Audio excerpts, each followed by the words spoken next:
చంద్రబాబు నాయుడు గారికి మాట్లాడుతుందిగా కోరుతున్నాను. Thank you.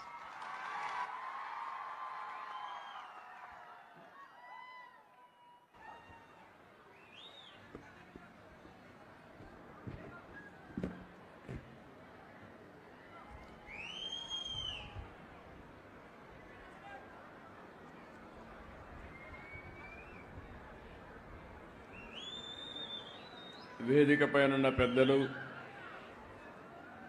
వేదిక ముందున్నటువంటి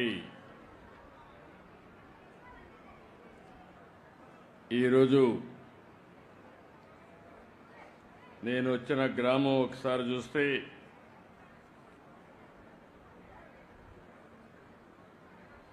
బుడగట్లపాళెం.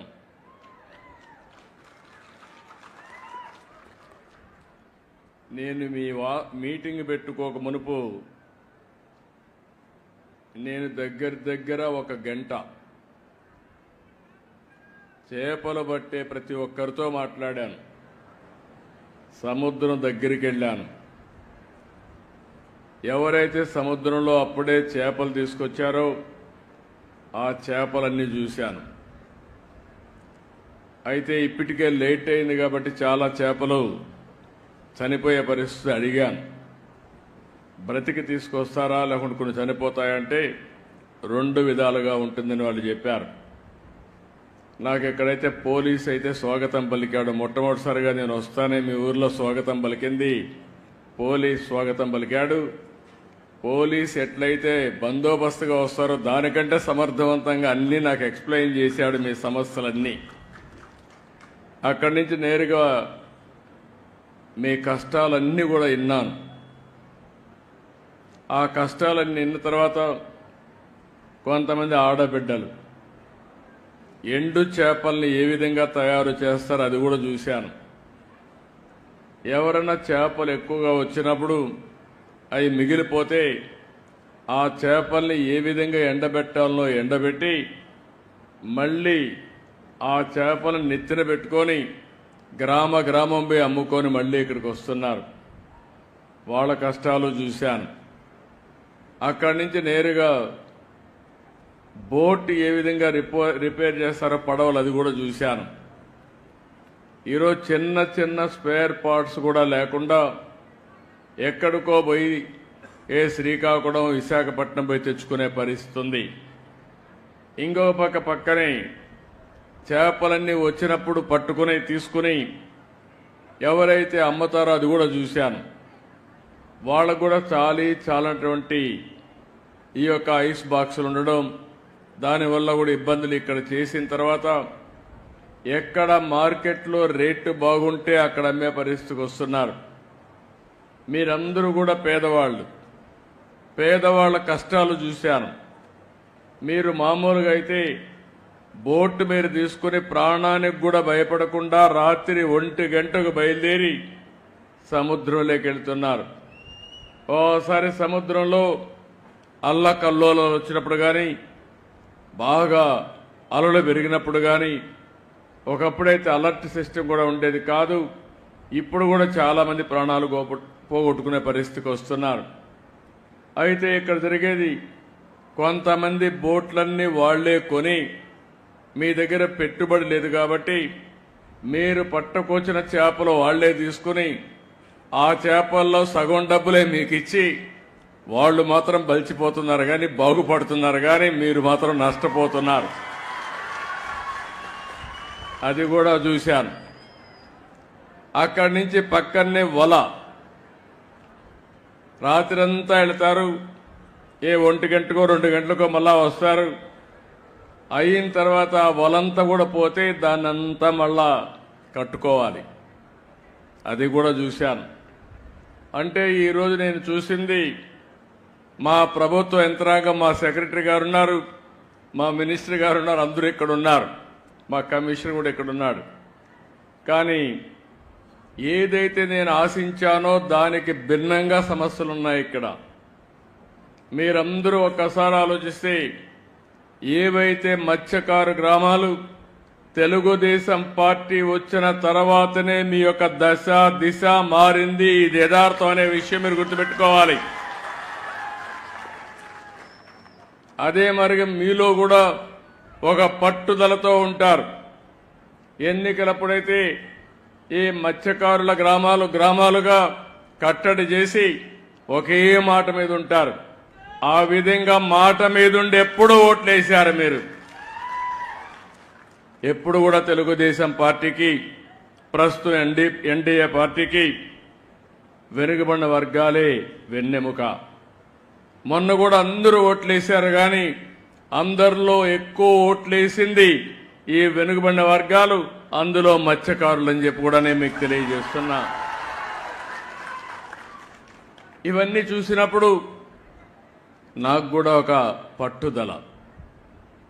మీ జీవితాలు మార్చవలసిన బాధ్యత మా మీద ఉంది. ఈరోజు వెనుకబడిన వర్గాల కోసం అనేక కార్యక్రమాలు చేశాం. అవి చాలవు, ఇంకా చేస్తా.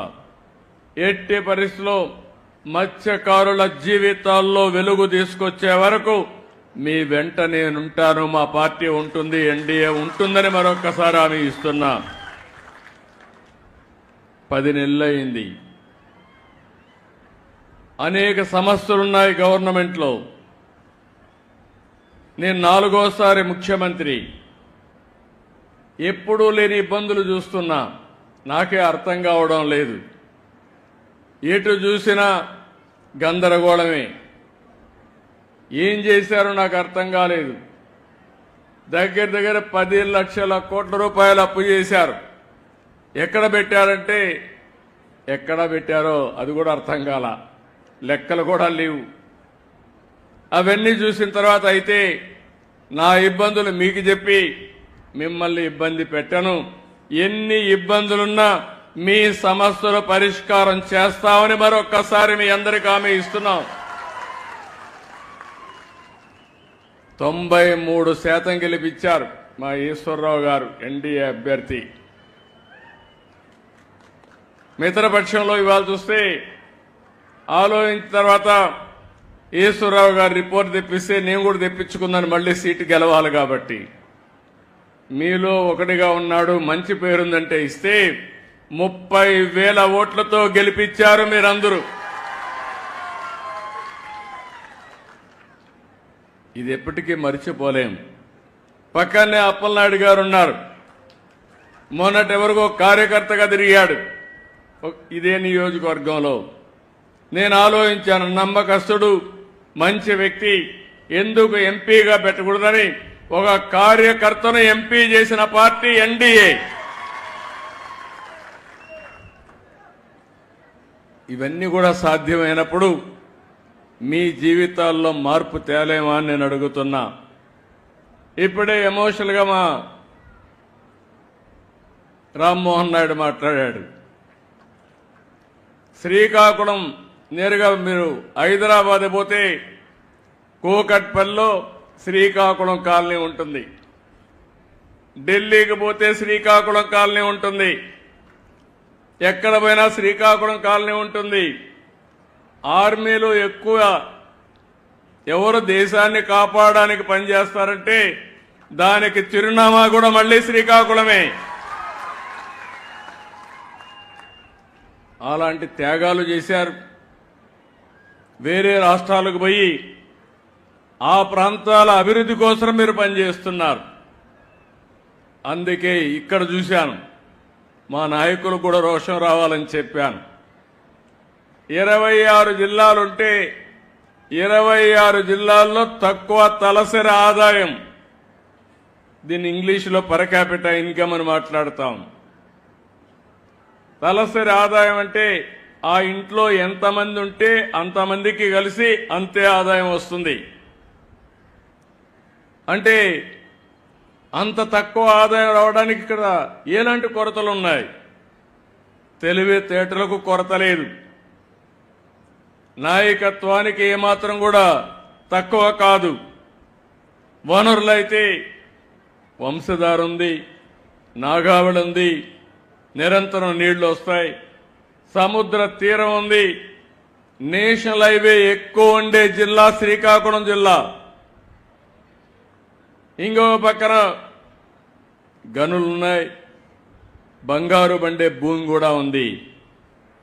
ఇవన్నీ ఉన్నప్పటికీ కూడా ఇంకా వెనుకబడి ఉన్నారు. నేను అందుకని ఒక సవాలుగా తీసుకున్నా, అవసరమైతే మళ్ళీ మళ్ళీ వస్తా, ఈ జిల్లాను బాగు చేసే వరకు నేను మీకు అండగా ఉంటానని ఈరోజు మీకు మాట ఇస్తున్నా. అనేక సంక్షేమ కార్యక్రమాలకు నాంది పలికాం. కానీ సమాజంలో వెనుకబడిన వర్గాల్లో అట్టడుగు నుండే కొన్ని వర్గాలున్నాయి. అందులో మత్స్యకారులు ఒకటి. మీరెప్పుడు సముద్రాన్నే నమ్ముకున్నారు. తెల్లవారుతో పోయి అర్ధరాత్రి పోయి మళ్ళీ తిరిగి రావాలంటే ఆడబిడ్డలు తిరిగి వచ్చే వరకు ఎక్కడికక్కడ గందరగోళంగా భయాందోళనలో ఉంటారు. అలాంటి జీవితం మీది. అలాంటప్పుడు మీ ఆదాయం కూడా అక్కడికక్కడే వచ్చే పరిస్థితి వచ్చింది. అదే సమయంలో ఈరోజు మీరు చూస్తే వేట విరామం 2 నెలలు 61 రోజులు మనం ఇస్తాం. దానికి కారణం సముద్రంలో చేపల అభివృద్ధి కావాలి. పిల్లలు వేసే సమయం అది. ఆ సమయంలో డిస్టర్బ్ అయితే చేపే ఉండదు. కాబట్టి విరామం ఇవ్వాలనే ఉద్దేశంతో విరామాన్ని ఇచ్చే పరిస్థితికి వచ్చాం. అదే సమయంలో ఒకప్పుడు మీరు విరామం ఇస్తే, ఎందుకంటే మీరందరూ కూడా ఇప్పుడు కూడా సముద్రానికి పోతేనే మీ కడుపు నిండుతుంది. ఒకరోజు పోకపోతే ఆ రోజు పస్తే. అందుకే నేను ఆలోచించిన తర్వాత 14వ సంవత్సరం 15వ సంవత్సరంలోనే వేట విరామం సమయంలో ఆర్థిక సహాయం ఇవ్వాలని నిర్ణయించిన పార్టీ తెలుగుదేశం పార్టీ అని చెప్పి నేను మీకు తెలియజేస్తున్నా. ఆ తర్వాత ఒక 10,000 ఇచ్చారు. 10,000 ఇచ్చారు కానీ చాలా ఉపన్యాసాలు చెప్పారు. ఫిష్ ఆంధ్ర అన్నారు. 300 కోట్లు ఖర్చు పెడతామన్నారు. ఏం పెట్టారో నాకైతే అర్థం కాలేదు. ఏ మత్స్యకారుడి జీవితమైనా బాగుపడిందా అని మిమ్మల్ని అడుగుతున్నా. మీకు లాభం జరిగిందా అని మిమ్మల్ని అడుగుతున్నా. ఈరోజు నాకు కష్టాలున్నాయని నేను చెప్పచ్చు, కానీ నేను చెప్పను. అందుకే 1,29,178 కుటుంబాలకి 20,000 చొప్పున 259 కోట్ల రూపాయలు మీ అకౌంట్లో ఈరోజు నేను వేశానని చెప్పి కూడా నేను మీకు తెలియజేస్తున్నాను. నేను కూడా బటన్ నొక్కచ్చు, కానీ నేను బటన్ నొక్కలా. నేరుగా మీ దగ్గరకు వచ్చా, మీ సమక్షంలో మాట్లాడుతున్నా. మీ కష్టాలు నేను అర్థం చేసుకోవడానికి వచ్చాను. ఏదో వచ్చినప్పుడు ఇంత మునుపు ఉండే పాలకులు వచ్చుంటే ఇక్కడుండే మీ కొబ్బరి చెట్లు గోవిందా. ముందు కొబ్బరి చెట్లు వెళ్ళిపోయేటివి. అంటే ఒక నాయకుడు వస్తే ప్రజాహితం కోసం వచ్చినప్పుడు చెట్లు నరికేయడం, లేకుంటే ఎక్కడికక్కడ పరదాలు కట్టేయడం, అనేక సమస్యలు. ఇంకైతే కొంతమంది ఇంట్లో నుంచి బయట రానియకుండా నెత్తిన చేపెట్టడం, ఇలాంటివన్నీ కూడా నేను ఒక నెగతాళి చేయడం లేదు. కానీ నేను చెప్పేది ఏంటంటే, ఎప్పుడు కూడా ప్రభుత్వం అనేది ఒక బాధ్యతగా ఉండాలి. ప్రజల ఆదాయాన్ని పెంచాలి. మీ జీవన ప్రమాణాలు మెరుగుపరచాలి. నేను విశాఖపట్నం భోగాపురం ఎయిర్పోర్ట్ ఇచ్చాను. నేనుంటే 1 సంవత్సరంలో పూర్తయ్యేది. వీళ్ళు వచ్చారు, మొత్తం మార్చారు. ఏమైనా వచ్చిందంటే రాలేదు. మళ్ళీ నేనే వచ్చి దాన్ని పూర్తి చేసే పరిస్థితి ఇప్పుడు వచ్చింది. రాబోయే రోజుల్లో ఈరోజు ఇంకొక విషయం కూడా గుర్తుపెట్టుకోవాలి. ఒకప్పుడు రామ్మోహన్ నాయుడు గారి తండ్రి ఎర్రమనాయుడు గారు కేంద్ర మంత్రిగా ఉండి శ్రీకాకుళానికి ఉద్దానానికి నీళ్లు తీసుకొచ్చారు. ఈరోజు మళ్ళీ రామ్మోహన్ నాయుడు గారి ఆధ్వర్యంలో భోగాపురం ఎయిర్పోర్ట్ పూర్తి కాబోతుంది. అది శుభ పరిణామం ఈ జిల్లాలకి. ఈరోజు కేంద్రంలో 2 మంత్రులుంటే, ఒక కేబినెట్ మినిస్టర్ ఉంటే, ఆ కేబినెట్ మినిస్టర్ని నేను రామ్మోహన్ నాయుడుకి ఇచ్చానంటే ఈరోజు నేను ఇచ్చిన తర్వాత నిన్న ఢిల్లీకి పోతే కూడా మీ రామ్మోహన్ నాయుడు అండి బ్రహ్మాండంగా పనిచేస్తున్నాడు, చాలా బాగా పనిచేస్తున్నాడు, అభినందించే పరిస్థితికి వచ్చారు. ఒక యువకుడు ఉత్సాహవంతుడు. నేను అందుకే అడిగా, రామ్మోహన్ నువ్వు చదువుకున్నావు, పర్డ్యూ యూనివర్సిటీగా చదివావు, శ్రీకాకుళం అభివృద్ధి కాకపోతే నీ డిగ్రీ వాపసు ఇవ్వాల్సి వస్తుందని ఇప్పుడే చెప్పా. నాకు ఒక నమ్మకం ఉంది, ఆయన కానీ ఈ టీం ఇప్పుడుండే టీం అంతా కూడా ఎమ్మెల్యేలందరూ, శంకర్రావు కూడా మనం చూశారు, మంచి డ్రామా. మా ఎమ్మెల్యేస్ మీటింగ్లో అయితే ఈశ్వరరావు అయితే చాలా బ్యూటిఫుల్గా, ఈశ్వరరావుకి ఇంత టాలెంట్ ఉందని నాకే ఆశ్చర్యం వేసింది. అలాంటి ఇప్పుడు కూడా మీతో మాట్లాడినప్పుడు చూశారు ఎంత కన్విన్సింగ్గా, మనసు కరిగిపోయేట్టుగా చాలా మీ సమస్యలన్నీ పూసకొచ్చినట్టు చెప్పగలిగాడంటే ఒక ప్రజాప్రతినిధికి ఉండవలసిన లక్షణాలు ఇవని చెప్పి కూడా నేను మీకు తెలియజేస్తున్నా. ఇలాంటి టీం ఉన్నప్పుడు ఎందుకు అభివృద్ధి కాలేమని మిమ్మల్ని అడుగుతున్నా. మీలో కూడా ఒక మార్పు రావాలి. నేను ఆడబిడ్డలను అడిగాను, వస్తానని, ఏం చదువుకున్నారన్నా, పోలీస్ చదువుకోవాలా, పోలీస్ కంటే పోలీస్ భార్య బెటరు, ఆవిడ 7వ తరగతి వరకు చదువుకోనుంది. అదే మరి ఆడబిడ్డలు అడిగితే కష్టాలున్నాయి, చదివించాలనే ఆలోచన రాలేదు, మా పిల్లలు కూడా ఈరోజు సముద్రంలోకి పోయి చేపలు పడుతున్నారనే పరిస్థితికి వచ్చారు. అంటే జీవితాంతం తరతరాలుగా వారసత్వంగా మనకు వచ్చిన వారసత్వాన్ని పేదరికంలోనే బతకాలని అడుగుతున్నా. అనేక అవకాశాలు ఉన్నాయి, అలాంటి అవకాశాలు ఉపయోగించుకుని మనం ముందుకు పోవాల్సిన అవసరం ఉంది. ఈరోజు మత్స్యకారుల విషయానికి వస్తే దగ్గర మీరు చూసినప్పుడు మన అన్ని గ్రామాల్లో తీర ప్రాంతం అంతా మత్స్యకారుల గ్రామాలు ఉన్నాయి. మనం కూడా చేపల విషయంలో అందరికంటే ఎక్కువ ఆంధ్ర రాష్ట్రం ముందుంది. 555 గ్రామాలు మత్స్యకార గ్రామాలు ఉన్నాయి. కానీ 555 గ్రామాలున్నా నేను మీ గ్రామానికి వచ్చానంటే ఈ గ్రామం దశ దిశ మార్చాలి, మీ కష్ట సుఖాలు అర్థం చేసుకోవాలి, తద్వారా రాష్ట్రానికి కూడా ఒక మెసేజ్ ఇచ్చి అన్ని మత్స్యకార గ్రామాలను బాగు చేస్తామని చెప్పి కూడా నేను మీకు తెలియజేస్తున్నా. ఈరోజు ఇక్కడికి వచ్చినప్పుడు దేశంలో ఉత్పత్తి అయ్యే మత్స్య సంపద 29% మన రాష్ట్రంలో ఉత్పత్తి అవుతుంది. రెండోది 32% ఎగుమతులు చేస్తున్నాం. 55 లక్షల మెట్రిక్ టన్నులు చేపలు కానీ రొయ్యలు కానీ మనం తయారు చేసే పరిస్థితికి వచ్చాం. దీనివల్ల 16,50,000 మందికి ఉపాధి కలుగుతా ఉంది. నేను ఇంకొక విషయం కూడా మీ అందరికీ చెప్తున్నా, చేపలకు బంగారు భవిష్యత్తు ఉంటుంది. ఒకప్పుడు అందరూ వరిధాన్యం తినేవాళ్ళం, లేకపోతే రాను కొన్ని రోజుల తర్వాత వరి ధాన్యం ఇది లేకపోతే కొంతవరకు చికెన్ మటన్కి వెళ్ళేవాళ్ళం. ఈరోజు మీరు గుర్తుపెట్టుకోండి, మత్స్యకారులు మీరంతా కూడా ప్రజలు ఆరోగ్యంగా ఉండాలంటే చేపలు తప్ప వేరే మార్గం లేదని చెప్పి మరొక్కసారి మీ అందరికీ విజ్ఞప్తి చేస్తున్నా. మనుషుల్లో తెలివితేటలు పెరగాలన్నా, పిల్లలకు మెదడు అంటే మైండ్ బాగా పనిచేయాలన్నా చేపలు చాలా ముఖ్యం. చేపల్లో ప్రోటీన్ ఎక్కువ ఉంటుంది, మన ఆరోగ్యం బాగుంటుంది. హార్ట్ అటాక్ కానీ బీపీ కానీ షుగర్ కానీ ఇలాంటి రావు. చాలామందికి తెలియదు కానీ చేపలు అనేటివి భవిష్యత్తులో ఒక మంచి ఆహారం అని చెప్పి కూడా నేను మీకు తెలియజేస్తున్నా.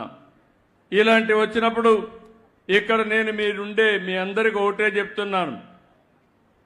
ఆ రోజు 14లో మేము ప్రవేశపెట్టాం, 788 కోట్ల రూపాయలు ఆ రోజు ఇచ్చాం.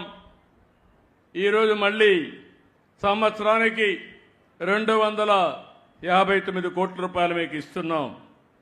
ఇది కాకుండా మీ పిల్లలందరినీ బాగా చదివించే బాధ్యత తీసుకుంటాం. ఇప్పటికే 6 రెసిడెన్షియల్ స్కూల్స్ పెట్టాం. ఇప్పుడే ఈశ్వరరావు గారు మాట్లాడినప్పుడు ఒక మాట అన్నారు.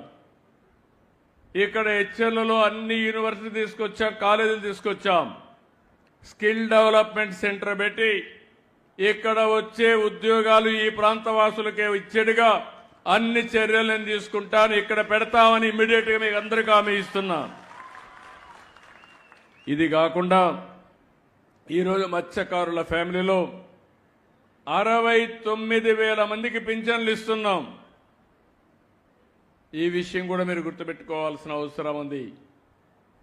4,000 రూపాయలు ఒకప్పుడు ఎన్టీ రామారావు గారు 30 రూపాయలతో ప్రారంభించారు. నేను వస్తానే దాన్ని 75 రూపాయలు చేశాను. ఆ తర్వాత మళ్ళీ సీఎం అయిన తర్వాత 200 రూపాయలని 2,000 రూపాయలు చేశాం. ఇప్పుడు 3,000 నుంచి ఒకేసారి 4,000 రూపాయలు చేసిన పార్టీ ఎన్డీఏ. ఇది కాకుండా మీరు ఒకసారి చూస్తే 6,000 రూపాయలు దివ్యాంగులకు ఇస్తున్నాం. వాళ్ళల్లో కూడా 500 నుంచి 6,000 రూపాయలు పెంచాం. అది కూడా నేనే పెంచాను. ఇంకో పక్క 10,000 రూపాయలు ఇస్తున్నాం. డయాలసిస్ చేసుకున్న కిడ్నీ ప్రాబ్లమ్స్ ఉన్న వాళ్ళకి ఇచ్చాం. బెడ్కే పరిమితమైన వాళ్ళకి 15,000 ఇస్తున్నాం. దేశంలో పేదవాళ్లకు పింఛన్లు 33,000 రూపాయలు, 33,000 కోట్లు ఇచ్చే ఏకైక పార్టీ భారతదేశంలో ఎన్డీఏ ఆంధ్రప్రదేశ్. ఏ రాష్ట్రంలో ఇవ్వడం లేదు. కనీసం ఒక్కొక్క ఇంటికి 48,000 రూపాయలు సంవత్సరానికి ఇంకా ఎక్కువ వచ్చే అవకాశాలు క్రియేట్ చేశామని చెప్పి కూడా నేను మీకు తెలియజేస్తున్నా. ఇంకో పక్క మీరందరూ చూస్తే ఎవరైనా చనిపోతే ఎక్స్గ్రేషియా 10 లక్షల రూపాయలు ఇస్తున్నాం. ఇంకా కొంతమంది ఉన్నారంటే వాళ్ళందరికీ కూడా క్లియర్ చేస్తాం.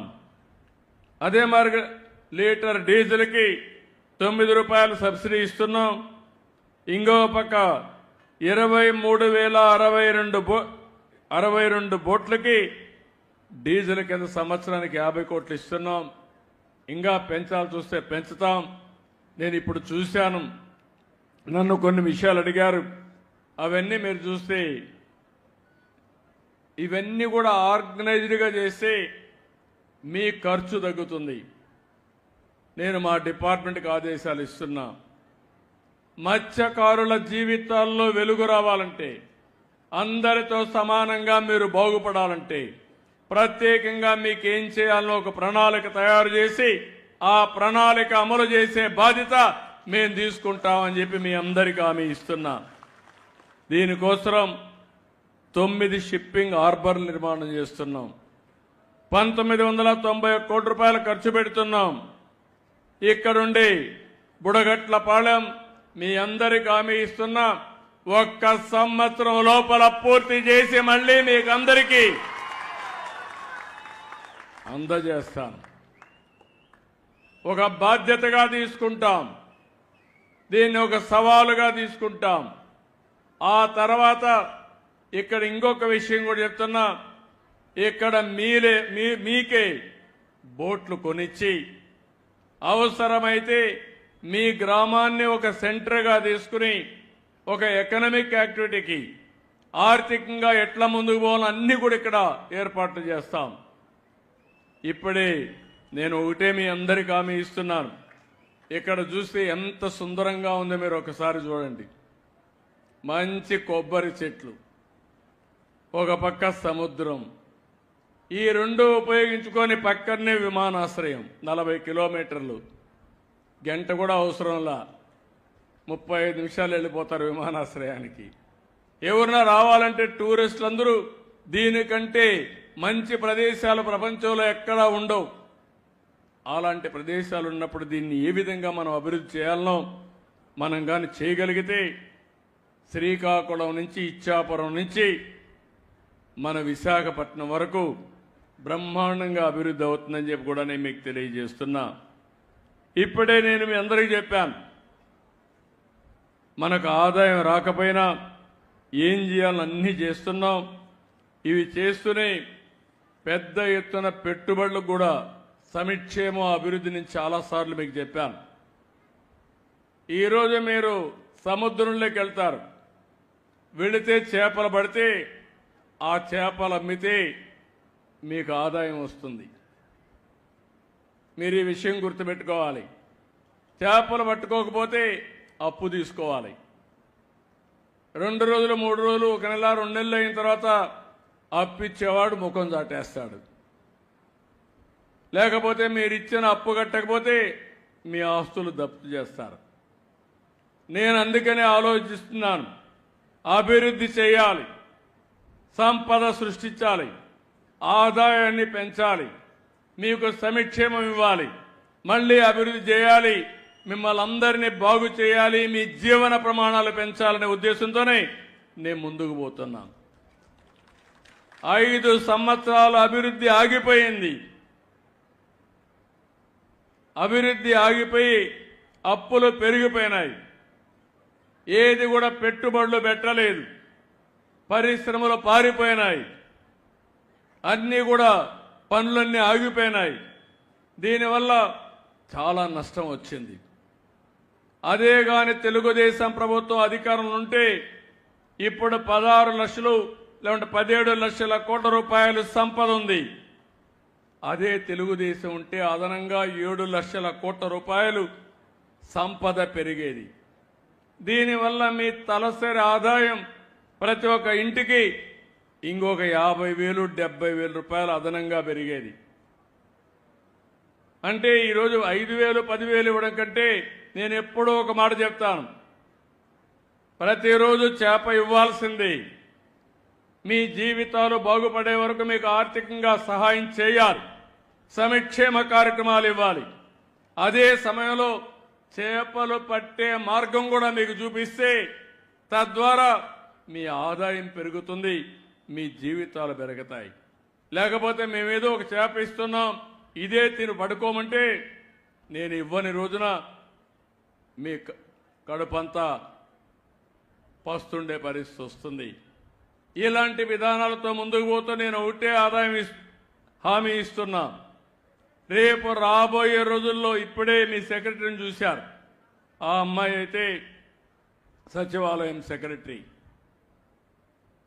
బీకామ్ బీఎస్సీ కంప్యూటర్ చేసింది, బాగా చెప్పగలుగుతా ఉంది. నేను ఒక నిర్దిష్టమైన ఆలోచన పెట్టాను.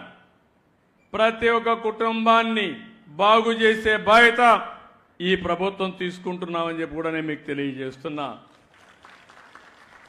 దానికి కూడా ఒక నిర్దిష్టమైన ఆలోచనతో మీరు చూస్తే ఇక్కడికి వచ్చినప్పుడు ఈ గ్రామంలో కలెక్టర్ గారు ఇక్కడే ఉన్నారు. నేను ఆయనకు కూడా ఆదేశాలు ఇస్తున్నా. ఈ గ్రామంలో మనం చూస్తే జిల్లాలో ఎక్కువ తలసరి ఆదాయం వచ్చేది హెచ్చర్ల. దానికి సంతోషం. మీకంటే మిగిలిన వాళ్ళు ఇంకా వెనుకబడి ఉన్నారు. కానీ నియోజకవర్గంలో తక్కువ తలసరి ఆదాయం వచ్చేది మళ్ళా మీ మండలం. మీ గ్రామానికి కూడా అదే తలసరి ఆదాయం వస్తూ ఉంది. ఇక్కడ నేను చెప్పాను, ఈరోజు ఆ ఫిగర్స్ కూడా ఇక్కడ ఉన్నాయి. అవి చూసినప్పుడు మీ ఊరైతే 23-24లో 1,41,497 రూపాయలు తలసరి ఆదాయం. అంటే ఊర్లో వాళ్ళందరి ఆదాయం ఆవరేజ్న 24-25 సంవత్సరం జరిగిన సంవత్సరంలో అది 1,62,376కు పెరిగింది. ఈ సంవత్సరం 1,86,671 రూపాయలకు పెంచాలని, 28-29 2,87,595 రూపాయలకు పెంచాలని నిర్ణయం చేసుకొని ముందుకు పోతున్నాం. అయితే ప్రాబ్లం అంతా కూడా మీరు గుర్తుపెట్టుకోవాల్సింది, మీరు పెరుగుతున్నారు, మీకంటే విశాఖపట్నం ఇంకా ఎక్కువ పెరుగుతా ఉంది. విశాఖపట్నంలో ఉండే ఆదాయం ఆంధ్రప్రదేశ్ రాష్ట్రంలోనే నెంబర్ 1లో ఉన్నారు. నా ఉద్దేశం విశాఖపట్నంలో ఉన్న, హెచ్చర్లలో ఉన్న, ఇచ్చాపురంలో ఉన్న మీ ఆదాయం పెరగాలి, అందరూ సమానంగా ముందుకు పోవాలన్న ఆశయంతో పనిచేస్తున్నామని చెప్పి నేను మీకు తెలియజేస్తున్నాను. దీనికోసం నేను ఒక విధానపరంగా కూడా కొన్ని నిర్ణయాలు తీసుకుంటున్నాను. ఆ విధానపరంగా నిర్ణయాలు మీరు చూస్తే ప్రతి ఒక్క ఇంటికి గ్రామీణ ప్రాంతాల్లో 3 సెంట్లు భూమి, పట్టణ ప్రాంతాల్లో 2 సెంట్ల భూమి ఇవ్వాలని, ఈ గ్రామంలో 499 మంది ఇండ్లున్నాయి. ఇందులో మీరు చూస్తే 18 మందికి ఇంటి జాగాలు లేవు. కలెక్టర్కి ఆదేశాలు ఇస్తున్నా 6 నెలల లోపల అందరికీ ఇండ్లు ఇచ్చే బాధ్యత కలెక్టర్కి అప్పచెప్తున్నాను. ఇంకో పక్క 371 ఇండ్లున్నాయి, 170 పర్మనెంట్ ఇండ్లు లేవు. ఏదైనా పాత ఇండ్లు పెంకుటిండ్లు ఉంటే కూలిపోతా ఉంటే ఆ ఇండ్లు కూడా ఇవ్వాలి. మొత్తం పర్మనెంట్ ఇండ్లు ఇచ్చే బాధ్యత, ఇండ్లు కట్టించే బాధ్యత యంత్రాంగానికి అప్పచెప్తున్నాను. ఇంకో పక్క మరుగుదొడ్డులు నేనే ప్రవేశపెట్టాను.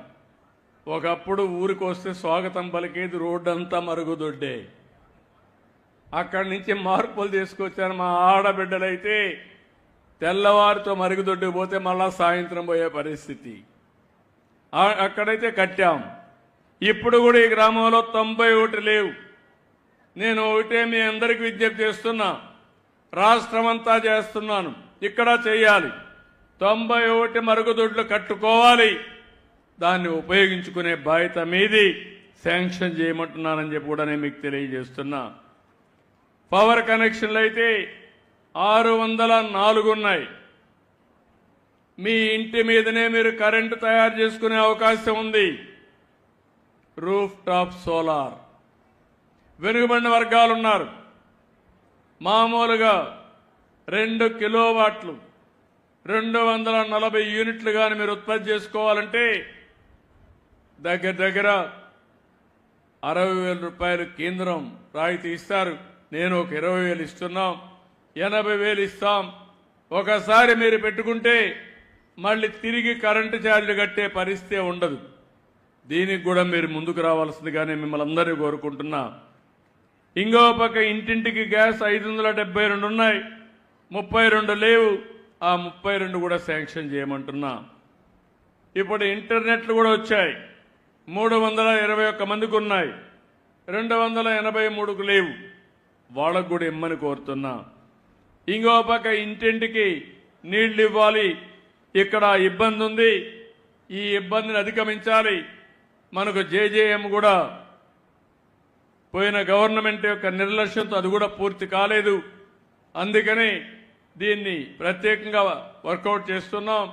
అది వచ్చే వరకు నీళ్లు ఇచ్చే బాధ్యత, అవసరమైతే ఓవర్ హెడ్ ట్యాంక్ కట్టి నీళ్లు ఇచ్చే బాధ్యత మీరు తీసుకోవాల్సిన అవసరం. దీన్ని ప్రత్యేకమైన స్కీమ్ కూడా శాంక్షన్ చేస్తాం. 2750 మీటర్లు సీసీ రోడ్లు అయినాయి. ఇంకొక 2430 మీటర్లు కావాలి. ఈ సంవత్సరమే శాంక్షన్ చేయండి. పూర్తి చేసే బాధ్యత కలెక్టర్కి అప్పచెప్తున్నాను. డ్రైన్స్ కూడా, మరుగు కాలువలు కూడా పూర్తి చేయాలి. ఇది ఎంత అవుతుందో వేసి పూర్తి చేయాలి. 122 స్ట్రీట్ లైట్స్ ఉన్నాయి. అదే మరి మీ గ్రామంలో ఏదైతే వేస్ట్ మేనేజ్మెంట్, ఇండ్లలో ఉండే చెత్త కానీ, మనం వాడే మురుగునీరు కానీ, మళ్ళీ అవన్నీ కూడా కరెక్ట్గా చేసి దీన్ని కూడా ముందుకు తీసుకుపోవాల్సిన అవసరం ఉంది. పంచాయతీ కలిసి మీరు కూడా చేయాల్సిందిగానే మిమ్మల్ని కోరుతున్నా. ఇవి కాకుండా స్కూల్ కానీ, అదే సమయంలో ప్రైమరీ హెల్త్ సెంటర్ కానీ, లేకపోతే ఏఎన్ఎం సెంటర్ కానీ ఏమేమి అవసరం ఉన్నాయో అంగన్వాడీ అవన్నీ కూడా మనం పర్యవేక్షించుకోవాల్సిన అవసరం ఉంది. ఈ 2 కూడా మీరు ఒకసారి చూస్తే మన ఉద్దేశం ప్రతి ఒక్క గ్రామానికి ఇంటికి కావలసిన అవసరాలన్నీ ఇస్తాం. అదే సమయంలో గ్రామానికి కావలసిన అవసరాలు ఇస్తాం. ఇంకా మీకు మిగిలేది మీ జీవన ప్రమాణాలు పెంచాలి. కొంతమందికి భూములు ఉంటాయి, కొంతమంది సముద్రం పైనే ఆధారపడతారు, వేరే ఆదాయం ఉండదు. మీకు ఆదాయం ఎట్లా పెంచాలనే దానిపైన ఈరోజు నేను ఆలోచిస్తున్నాను. అందుకే ఒక వినూత్నమైన కార్యక్రమం కూడా చేశాను. ఇక్కడే మీరు చూస్తున్నారు. దగ్గర ఈ గ్రామంలో ఒక 177, 195 బంగారు కుటుంబాలు. అట్టడుగు నుండే వాళ్ళ ఆదాయంలో 195 మంది ఉన్నారు. అందులో 11 మంది ఎస్సీలు ఉన్నారు, 1 ఎస్టీలు ఉన్నారు, 176 బీసీలు ఉన్నారు, ఓసీలు 7 మంది ఉన్నారు. ఇవి 2 కూడా కుప్పిలి 1, కుప్పిలి 2. ఈ 2 సచివాలయాలు ఉన్నాయి. ఈ 2లో కూడా ఇంతమంది ఉన్నారు. ఇంకో పక్క నేను మార్గదర్శకులు కూడా ఎంపిక చేశాను. ఇది ఒక వినూత్నమైన కార్యక్రమం, మీరు గుర్తుపెట్టుకోవాలి. పేదరిక నిర్మూలన జరగాలి. నేను చెప్పిన సూపర్ 6 ఏవైతే ఉన్నాయో, ఎన్నికల హామీలు ఏవైతే ఉన్నాయో అవన్నీ నిలబెట్టుకోవడానికి చేయడానికి అన్ని విధాల ప్రయత్నం చేస్తా. ఇవి చేసే వరకు నిరంతరం ముందుకు పోతానని మీ అందరికీ హామీ ఇస్తున్నా. ఇప్పటికే అన్నా క్యాంటీన్లు పెట్టాం, 200 క్యాంటీన్లు పెట్టాం, పేదవాళ్లకు పింఛన్లు ఇచ్చాం.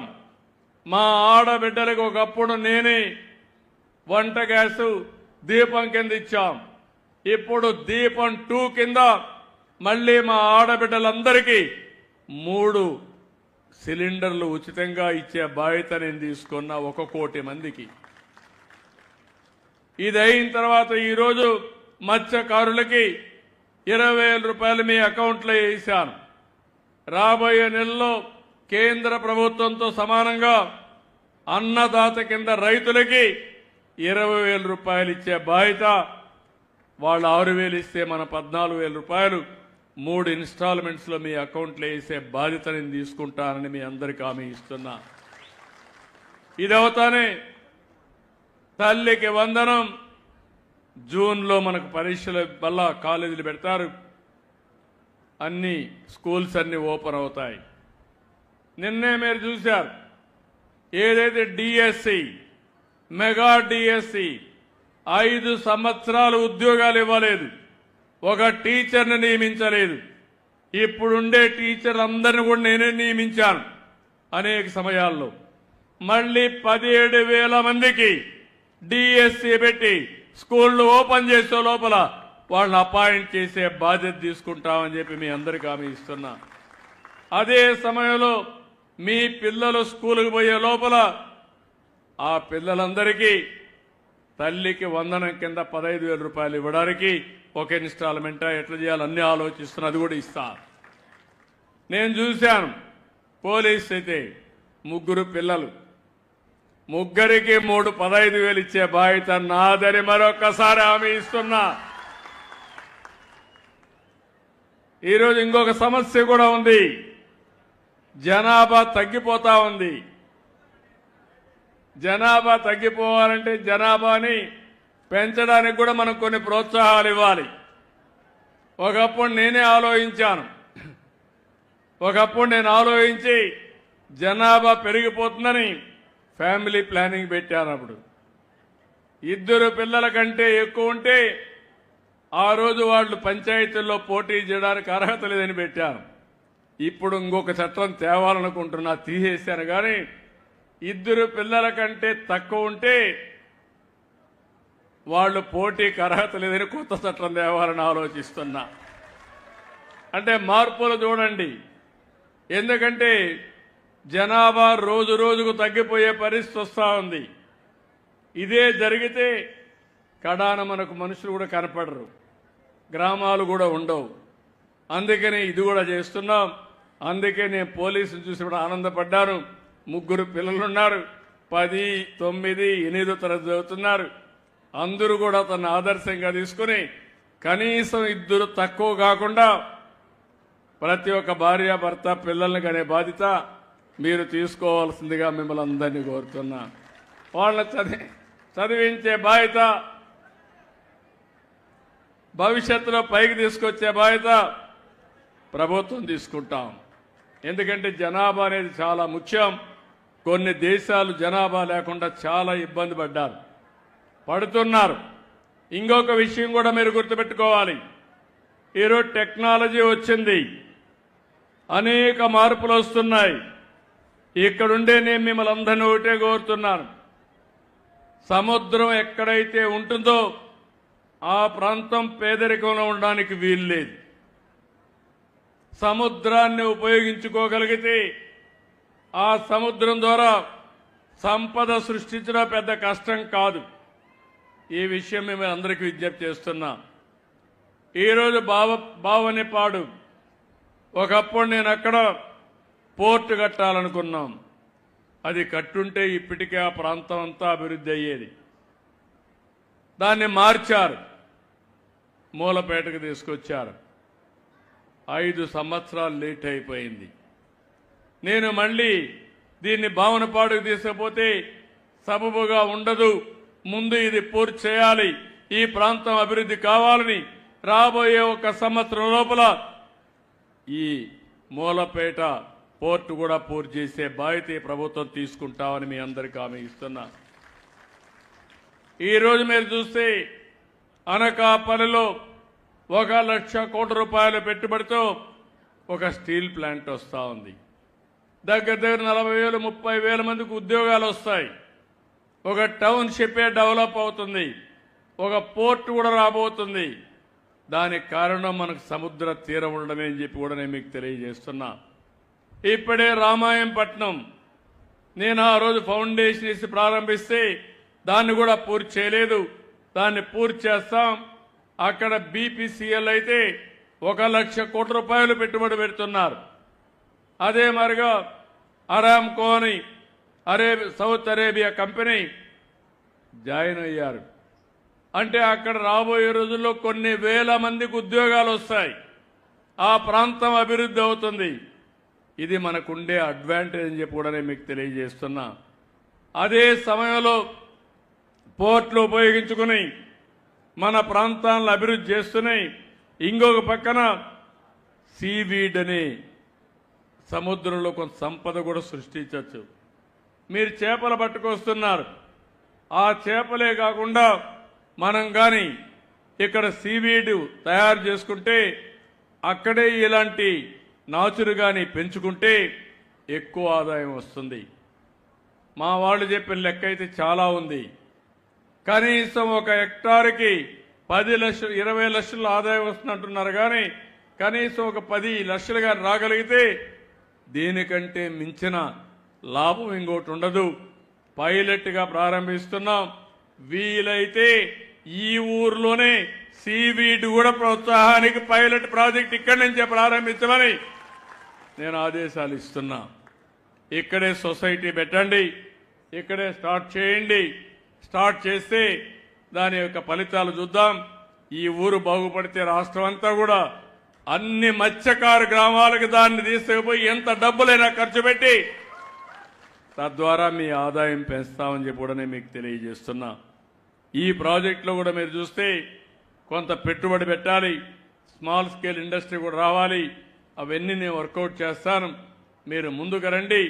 ముందు ప్రాజెక్ట్ ఇక్కడ స్టార్ట్ అయ్యి 6 నెలల్లో ఒక ప్రాజెక్టు చేసి తద్వారా అది బాగుంటే దాన్ని ఎక్స్పాండ్ చేద్దామని చెప్పి కూడా నేను మీకు తెలియజేస్తున్నా.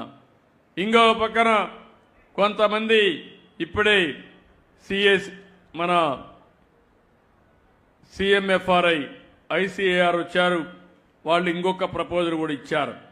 దాన్ని కూడా ఇక్కడే ప్రయోగ పెట్టాను. ఆర్టిఫిషియల్ రీఫ్స్ అని ఇవి కడితే దగ్గర 35 లక్షల రూపాయలు ఇన్వెస్ట్మెంట్ అవుతుంది. అయినా కూడా పెట్టండి ఇక్కడ. దీనివల్ల దగ్గర మీ ఆదాయం ఎక్కువ పెరిగే అవకాశం ఉంటుంది. అంటే చేపలు అక్కడ ఎక్కువ ఉత్పత్తి అయ్యే అవకాశం ఉంటుంది. దగ్గర సముద్రంలోకి పోవాల్సిన పని లేదు. దగ్గరలోని చేపలు అక్కడే ఉత్పత్తి అవుతాయి. అలాంటి కొత్త టెక్నాలజీ ఉంది. 30% ఫ్యూయల్ ఆదా అవుతుంది. టైం కూడా 30% సేవ్ అవుతుంది. ఇప్పుడు వచ్చే దానికంటే 3 రెట్లు ఆదాయం పెరిగే అవకాశం వస్తుంది. చేపలు ఉత్పత్తి అవుతాయి. ఇవన్నీ కూడా బయోడైవర్సిటీ వల్ల ఇవి జరుగుతాయని చెప్పి కూడా నేను మీకు తెలియజేస్తున్నా. ఆధునికమైన టెక్నాలజీస్తో ముందుకు పోదాం. రోజుకు అనేక మార్గాలు వస్తున్నాయి. ఒకప్పుడు మీరందరూ కూడా సెల్ ఫోన్ ఉండేది కాదు. నేను సెల్ ఫోన్ తీసుకొస్తే అందరూ ఎగతాళి చేశారు. 95-2000 సంవత్సరాల్లో సెల్ ఫోన్కు నేనే దోహదం చేశాను ప్రమోట్ చేయాలని. ఈరోజు ఇక్కడ ఇంతమంది ఉన్నారు, అందరికీ సెల్ ఫోన్ ఉందా లేదా అని అడుగుతున్నా. సెల్ ఫోన్ ఉందంటే చేలిపైకి ఎత్తండి. అందరికీ సెల్ ఫోన్ ఉంది అంటే సెల్ ఫోన్ నిత్యావసర వస్తువుగా తయారైపోయింది. నేను ఇది చూసిన తర్వాత కొత్తగా ఒక వినూత్నమైన కార్యక్రమం పెట్టాను. ఏదైతే ఈరోజు వదిలేమా, ఈరోజు మీరు ఒకసారి చూస్తే వాట్సాప్ గవర్నెన్స్ పెట్టాను. వాట్సాప్ గవర్నెన్స్లో 1000 సర్వీసులు. మీకు ఏ పని కావాలన్నా ఆఫీసుకు పోకుండా వాట్సాప్ ద్వారానే సర్వీసులు ఇచ్చే కార్యక్రమానికి శ్రీకారం చుడుతున్నాం. 270 ఇస్తున్నాం ఈరోజు. మిగిలిన సర్వీసులు కూడా పూర్తిగా ఇచ్చే బాధ్యత ఈ ప్రభుత్వం తీసుకుంటామని చెప్పి కూడా నేను మీకు తెలియజేస్తున్నా. అదే సమయంలో ఎవరైనా ఆ ఫారం ఫిలప్ చేయలేకపోయినా ఒక నెంబర్ కొట్టి, నేను ఇచ్చిన నెంబర్ కొట్టి మీకు కావాలని పని చెప్తే చేసి పెట్టి మళ్ళీ మీకు వాట్సాప్లో చెప్పే బాధ్యత కూడా తీసుకుంటున్నాను. అంటే టెక్నాలజీ బాగా పెరిగింది. గ్రామీణ ప్రాంతాల్లో ఉండే మీరు ఆలోచించుకోవాలి. దీన్ని ఏదో మనం మాట్లాడుకోవడానికో లేకుంటే ఇంట్లో వాళ్ళతో ఫోన్లో మాట్లాడడానికే కాకుండా అనేక విధాలుగా ఇది ఉపయోగపడుతుంది. ఇది కూడా మీరు గుర్తుపెట్టుకోవాల్సిందిగా నేను మిమ్మల్ని కోరుకుంటూ, ఇప్పుడే ఇక్కడికి వచ్చినప్పుడు శంకర్రావు గారు చాలా విషయాలు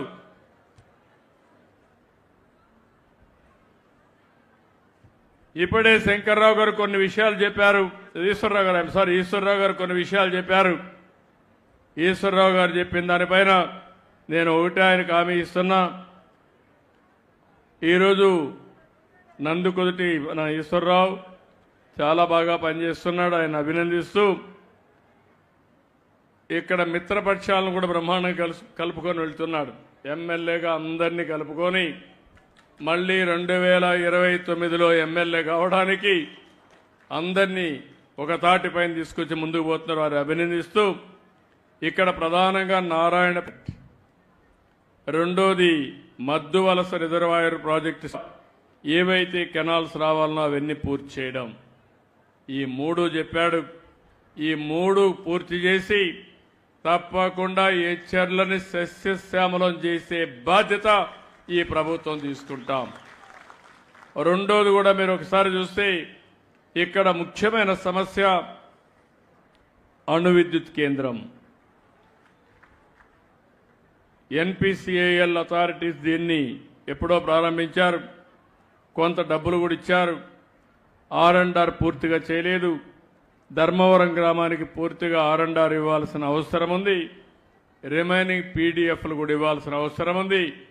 ఈ 2 ఇప్పించే బాధ్యత R&R, అదేవిధంగా రీహాబిలిటేషన్ మీ అందరికి ఇప్పించి 2 చేసే బాధ్యత ప్రభుత్వం తీసుకుంటాం. తొందరలోనే ప్రారంభిస్తామని చెప్పి కూడా నేను మీకు తెలియజేసుకుంటూ, ఇప్పుడు ఇక్కడ బంగారు కుటుంబాలు అదే సమయంలో మార్గదర్శనం తీసుకొచ్చారు.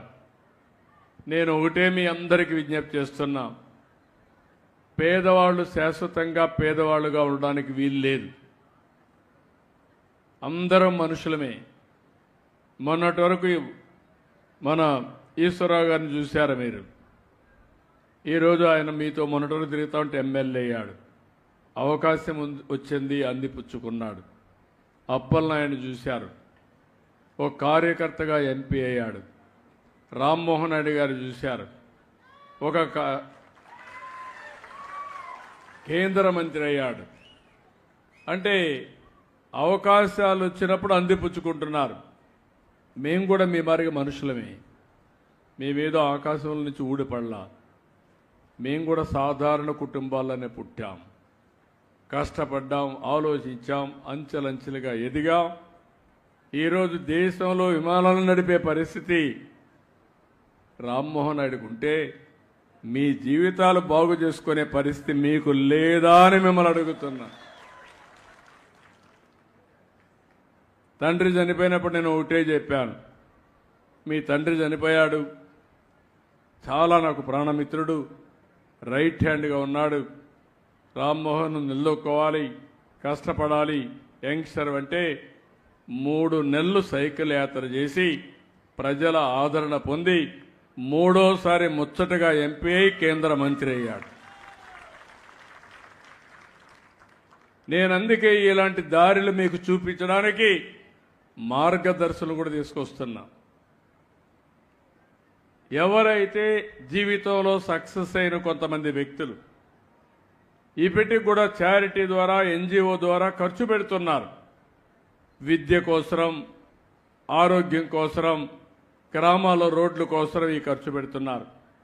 నేనే ఒకప్పుడు ఒక పిలిపిచ్చాను. జన్మభూమి పిలుస్తుంది, రా కదిలిరా అంటే ప్రపంచంలో ఉండే అందరూ వచ్చి వాళ్ళ గ్రామంలో స్కూల్ బిల్డింగ్ కట్టారు, వాళ్ళ గ్రామంలో రోడ్లు వేశారు, అన్ని శ్మశానాలు కట్టారు, అన్నీ చేశారు. ఇప్పుడు నేను ఒక పిలిపిచ్చాను. సమాజం మీకు అన్ని విధాలా కలిసి వచ్చింది, మీ అదృష్టం బాగుంది, మీరు పైకి వచ్చారు. కానీ సమాజానికి తిరిగి ఇవ్వాల్సిన బాధ్యత మీ మీద ఉంది. అందుకే మీరందరూ ఆలోచించండి. హై నెట్వర్త్ ఇండివిజువల్స్ ఎవరైతే పై స్థాయిలో ఉన్నారో 10%, కింది స్థాయిలో ఉండే 20%ని అడాప్ట్ చేసుకుని బాధ్యత తీసుకుని వారిని పైకి తీసుకొచ్చే బాధ్యత మీదని ఈరోజు మార్గదర్శకులు కోరా. చాలామంది వచ్చారు. ఈరోజు మనం ఒక 2 నిమిషాలు వాళ్ళతో మాట్లాడి ఎట్లా టైఅప్ చేస్తాం మీకు చెప్తాం. ఈ పక్క బంగారు కుటుంబాలకు సంబంధించి కొంతమంది